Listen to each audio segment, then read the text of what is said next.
Hi, welcome to my first long video of my celiac journey.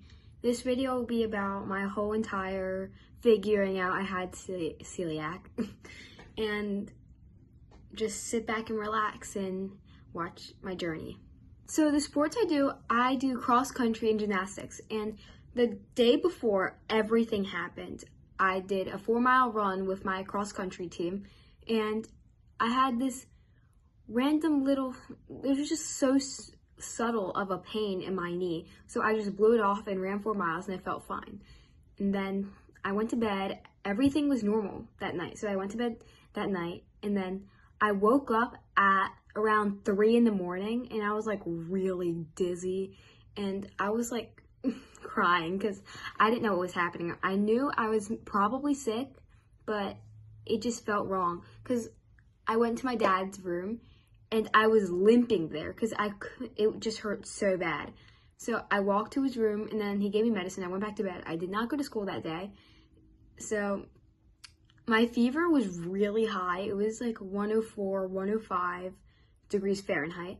It was really scary because when your fever is up to about 104 and 105 or maybe even 103, that could be honestly pretty dangerous. So I had a 104.5 fever for about 5 days straight. So on day 3 of that fever, we went to get blood drawn at an urgent care. They did not do very good. We did not get any results back, anything helpful at all. So on day 5, we went to the ER at Johns Hopkins. And basically we just sat there. We didn't sit there, but we were there at the ER overnight. And they did a bunch of blood tests, a lot of tests for my leg too, because that was hurting for some reason. So I got x-ray, ultrasound, and they did find some fluid in my leg, so they drained it. And they did basically like a fluid biopsy on my leg, which came out inconclusive, and it kind of hurt a lot.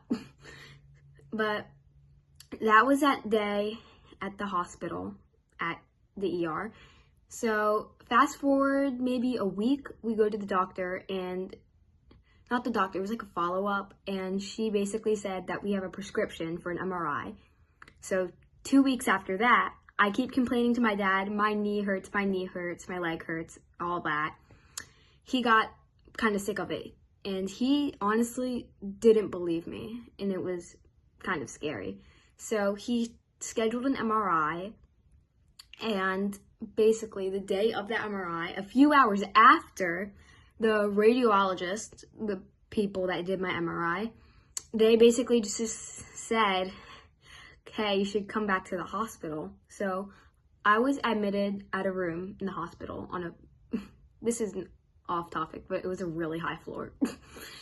And we basically spent 3 days in the hospital, and they basically told us that the MRI picked up an osteomyelitis, which is a bone infection. And at first we had no idea this was celiac, but we had no clue. We just thought I had a bone infection in my leg.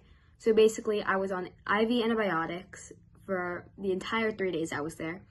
And they just did a bunch of blood tests, and they had no idea. I was just kind of there getting antibiotics while I just drew a lot of blood. And the last day I was at the hospital, my dad was like, hey, you should do a test for celiac just for a long shot. And they did, because the only reason why my dad mentioned that was because he also has celiac disease, and celiac disease is hereditary. So it could have changed anything. And a few days later, when those blood tests came back, all of those tests were crazy. They just skyrocketed. And the crazy thing about that was the test didn't really line up with my symptoms, because I had no abdominal pain. I had no really anything of celiac, and it was really odd.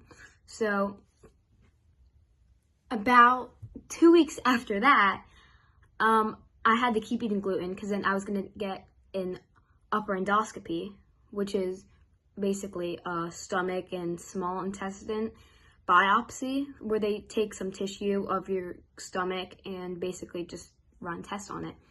So I got that done a week before my 13th birthday. So that was basically a birthday present, I guess, from the hospital, which was a positive celiac test.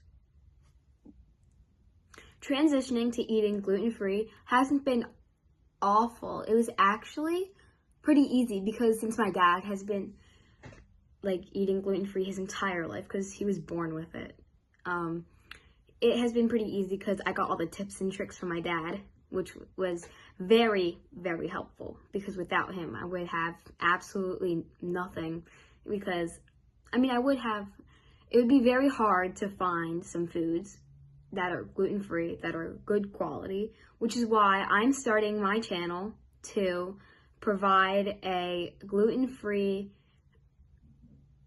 surroundings to people with celiac that don't know what companies to get and what foods are good, what foods are not so good. So that's basically my entire story of how I figured out I had celiac, and it was not very related to celiac. It was related to some other stuff. And that's basically it. Bye! Stay tuned for my